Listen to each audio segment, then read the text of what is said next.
Hey y'all, this the old lady. And I seen a post out there by somebody named TiffanySmith that says she still got her ropes and her chains. And she just ready. Well, Tiffany, I need you to understand, I'm ready too. I'm waiting. Now, I'm hoping that you don't go off down that yellow brick road, because the odds ain't gonna be who waiting for your ass. And if you think that you gonna get to relive some shit from way, way back, you sadly mistaken now, little girl. Now, I know you go on down there to Mount Vernon and Jamestown and Williamsburg and all them places and try to relive your glory days, but I'm sorry to tell you, that's as close as you gonna get. But now, if you just have to find out the hard way, you feel froggish, you go head on and leap. But I need you to keep in mind, a frog with a glass ass only leaps once. So you bring that bullshit over here, and this red, white, and blue country of yours gonna be a hell of a lot more red than white and blue. Old lady out. So, you gotta love old black people for this, because that little saying, so funny. A frog with a glass eyes only leaves once. As far as the comment goes, I mean, yeah, this is the reality of the people we realize now are yearning for this experience, if you will.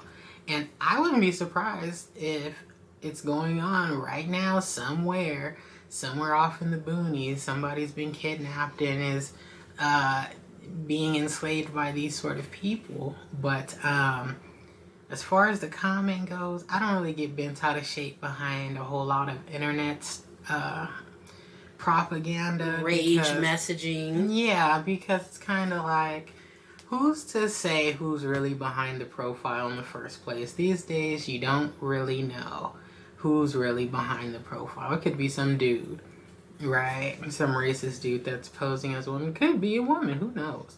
I don't really have a whole lot of emotion about it. I 100% agree with the black lady that, you should absolutely put up a fight that our ancestors did not, and refuse to go back to such times, whatever that cost you and cost us. What do you think? We are definitely not our ancestors. And I think that people who make comments such as this don't realize, either they're rage baiting and don't mean one word of it, or they mean it and don't realize that we're not our ancestors. We are heavily armed. We have resources. What makes them think that if they thought they were going to start lynching and murdering, that we're not going to retaliate? Well, this is the perfect time to think that, and this is why I feel some type of way about the whole sit-out arrangement, because to me, if I was on the other side, I'd say, oh yeah, this is perfect. We got them. They're not even fighting back. Yeah, we can definitely pull a move or something, whatever it is they want to do. So that's why I'm kind of on the fence when it comes to the whole, sit out, don't, let other people take care of it for us. I'm not really feeling that a whole lot, because it gives people like this the inkling like, oh, okay, this is our time to, say, strike. And right now, and with the whole sit-out thing, it's giving off ancestor vibes.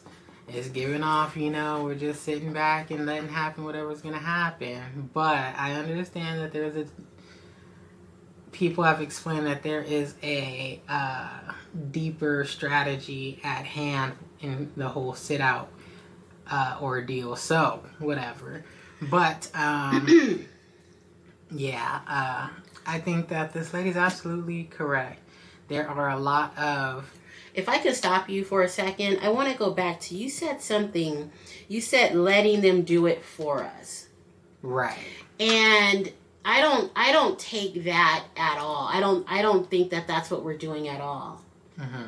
I think Black people are doing something right now that we've never done before, and that's not acting out of emotion.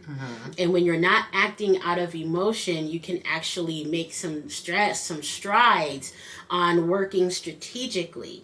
And that's why I think it's great that we're doing it the way we are. We're not saying you go out there and do it for us. What we're saying is, I think anyway, in my opinion, what we're saying is, because you were at the forefront of this situation, and but for you, this situation wouldn't be what it is. You take the front line. We're going to be reinforcements. I don't think we're saying we're not going to do anything at all. We're just working smarter. That's what I think. I don't think we're sitting back just letting things happen to us. I think for once, we're actually being smart about it. Well, like I said before, there's a whole element to it that I'm not really good at understanding, you know, and I can hear it and everything, but I just see things a little bit differently. But we'll see how it plays out. You know, I was kind of thinking about it the other night, and I was thinking to myself, you know, no matter what, you're on the ride. We're already going to the top. Right, so right. Exactly. Whether you like it or not, for better or worse, however it happens, we're gonna go through the course of whatever this roller coaster is. We're gonna hit that crest on that roller coaster. So, you know, your heart starts pounding. Right. So whatever it's gonna be, it's gonna be. So it's just interesting, and you know, I'm interested to see what happens. I've been very clear. I kind of want things to pop off and go off the rails, to be honest, because I don't like the boiling pot situation. I don't like the pressure cooker, if you will.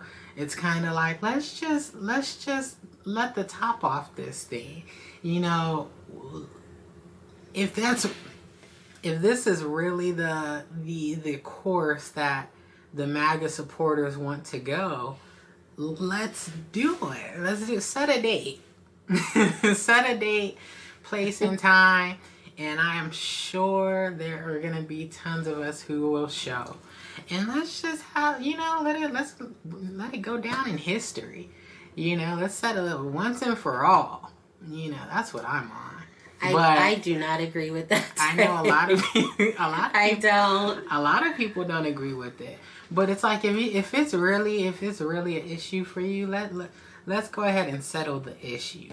It's like all of this underhandedness, all of the passive aggressive messages are just strictly aggressive messages online.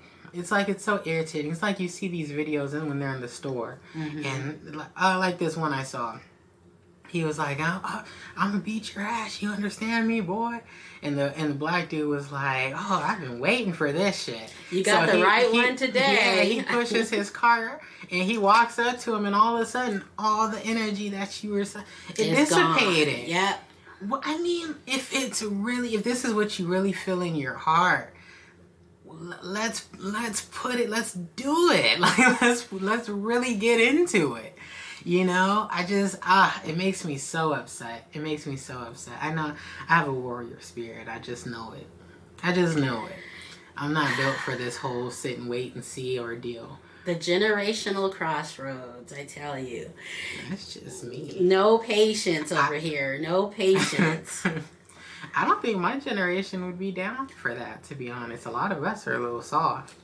But, well, I know what I'm into.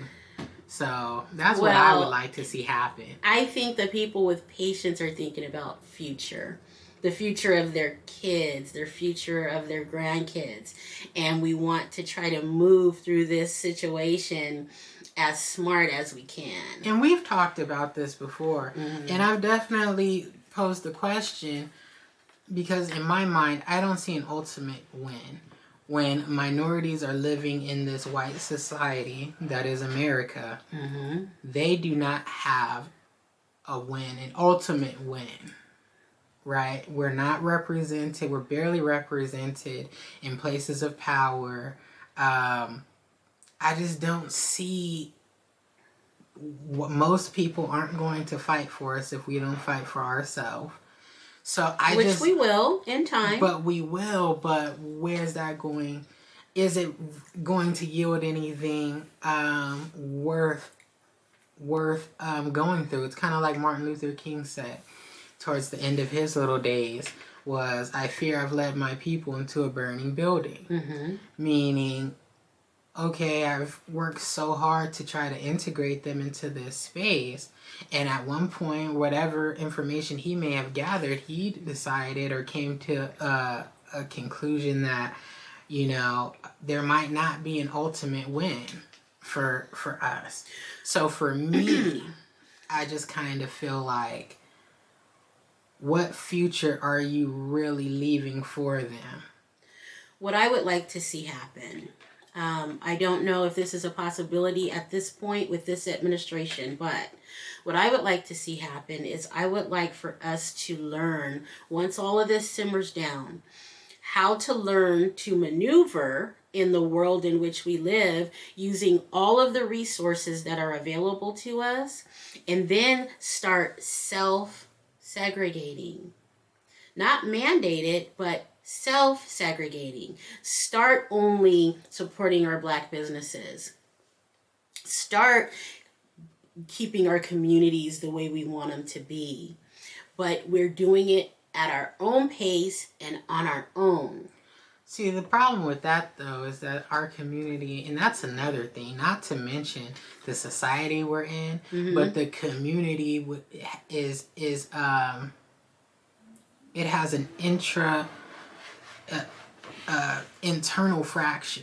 The Black community is extremely fractured. It does. We have to work on that. And anytime they have a Black business, if let's say it's a restaurant, one plate costs $35-$40. It does. And it might not be that good.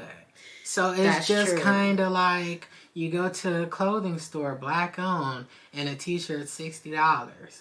So it's like, we just experienced that for real, like 2 weeks ago. And it was from China with no label on it. It was just like, oh my God. It wasn't like, you know, anything high end. This is the real, these are just real experiences. Not to mention all of the other underbelly to the Black community. Yeah. That's terrible. I just don't see an ultimate win. I don't see it. I don't think there's already not enough of us.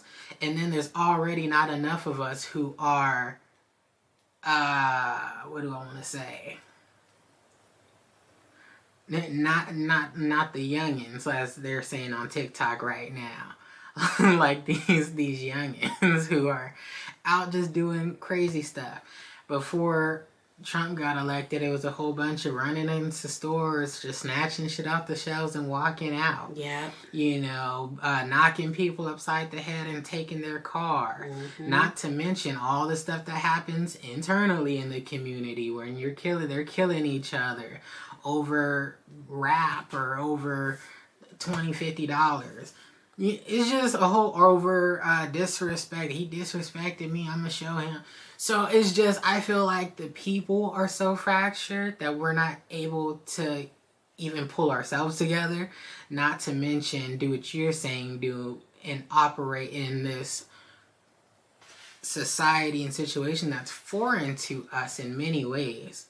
Even the way we grow up when we're not in the projects or in